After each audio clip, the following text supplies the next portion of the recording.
이준석 대표 정부에서 가장 젊은 지역이죠. 화성 동탄에서 이번에 당선이 됐는데 국민의힘에 있을 때만 해도 노원병이 지역구에 있었죠. 그러면서 이제 나오면서 탈당하고 나오면서 당을 차리고 그래서 대구로 갈 것이냐, 노원병을 사수할 것이냐, 아니 또 다른 지역을 갈 것이냐, 비례대표 나갈 것이냐 처음에 굉장히 갑론을박이 많았었죠. 그 당시 아마 김종인 비대위원장에 이렇게 얘기를 했다고 합니다. 들어보시겠습니다. 내가 이준석 보고 당신은 국민의힘에 있어봐야 아무 희망이 없어. 그런데도 참 대표를 했다는 미련 때문에 미루고 점심을 같이 먹었는데 이준석 대표가 이제 와서 날 보고 그러더라고. 제가 국민의힘에 가만히 있었으면은 노원에 공천을 받았었고 노원에 가나갔으면 떨어졌을 거라고 그래. 이제 본인도 이제 터득을 한 거예요. 예, 남아 있었으면 공천을 못 받았을 것이다. 예, 그렇죠. 이준석 대표는 20대 총선 그다음에 2018년 재보궐선거, 21대 총선에서 3번 낙선했기 때문에 이번에도 원내에 진입하지 못했으면 굉장히 정치적으로 타격이 클 뻔했습니다. 자, 어쨌든 이런 얘기를 자기에게 했다고 합니다. 그런데 사실 이준석 대표가 본인이 탈당하면서 탈당 기자회견을 노원에 있는 한 고깃집에서 했었죠. 그때만 해도 혹시 노원병으로 나오려나? 라는 일말의 사람들의 기대나 아마 희망도 있었을지 모르겠습니다. 당시 장면 보고 오시겠습니다.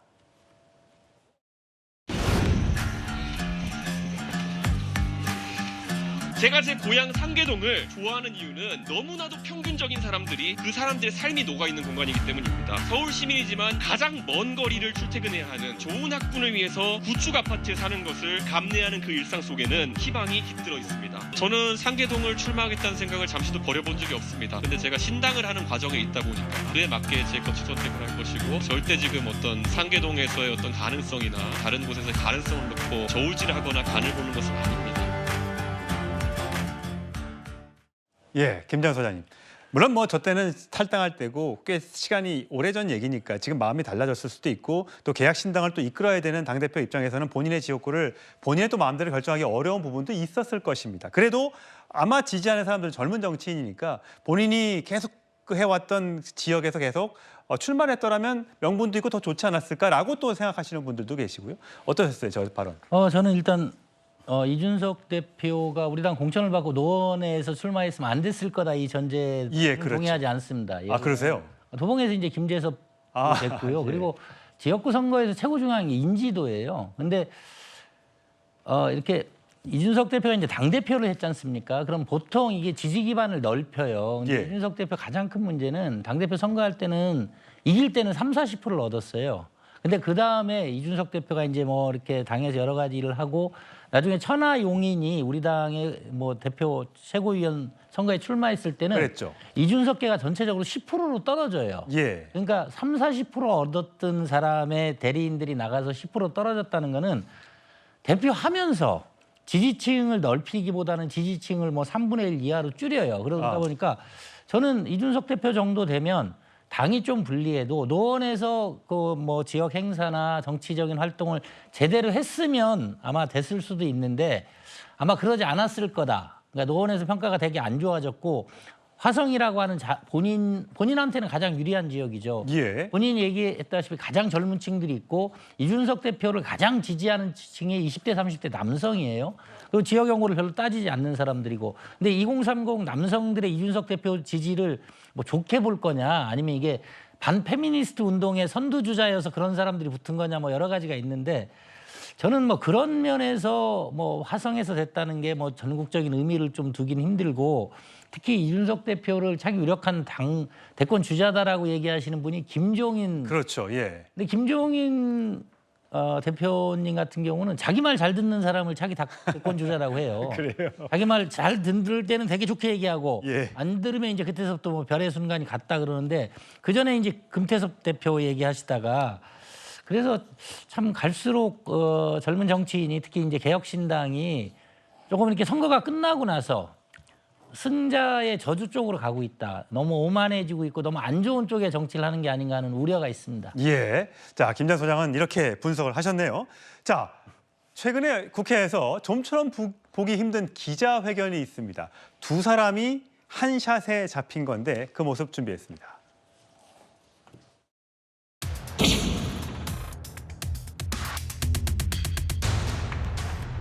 이 법안에 대해서 거부를 한다면 국민들은 바로 그러한 대통령을 거부할 것입니다. 이상입니다. 오늘 이 자리에 서서 윤석열 대통령께서 혹시 들으신다면 이 질문을 드리고 싶습니다. 검사 윤석열이라면은 이 사건을 어떻게 바라보시겠습니까? 예. 김철 교수님. 네. 조국 대표와 이준석 대표 같이 서 있는 저 모습 어떻게 보셨어요? 조금 이질적이긴 하지만 두 사람이 함께할 어떤 정체성이 공유되는 건 전혀 없는 거거든요. 근데 두 사람이 똑같이 공통점이 하나 있는 게 뭐냐 하면 지난 총선 때부터 이어져온 그 반윤 전선입니다. 반윤. 그렇기 때문에 아마 이번에 채모 상병 특검법도 결국은 윤석열 대통령을 압박하는 카드라는 그 부분에 있어서는 아마 두 사람이 마음이 통한 것 같아요.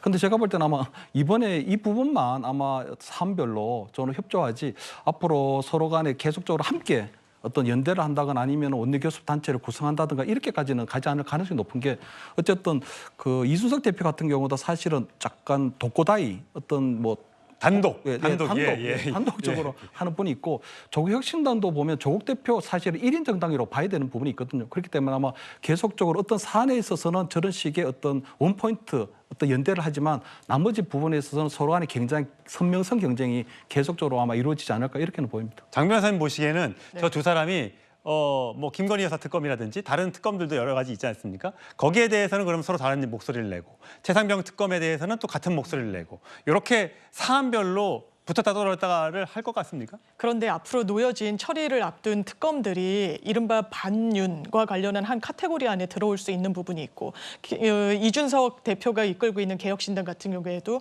선명한 정체성은 사실 반윤입니다. 그거 이외에 뭐 플러스 알파는 앞으로 찾아가야 되는 과정이겠지만 거기에서는 이해관계가 일치한다고 보여지는 부분이 있죠. 한동훈 특검, 김건희 여사 특검 이런 부분과 관련해서는 한 목소리를 낼 가능성이 상당히 있어 보이고 이날 기자회견과 관련해서는 그럼 원내 교섭단체와 관련해서도 연합이 있을 것인가 관련해서는 이준석 대표는 일단 선을 긋고 있는 것 같습니다. 조국 혁신당 같은 경우에도 가는 이 방향과 지향이 이제 공감대나 교집합이 있다라고 사실상 큰 틀에서는 보기 어려운 부분이 있어서 그 부분까지는 좀 정치적으로 부담이라고 생각할 것 같습니다. 예.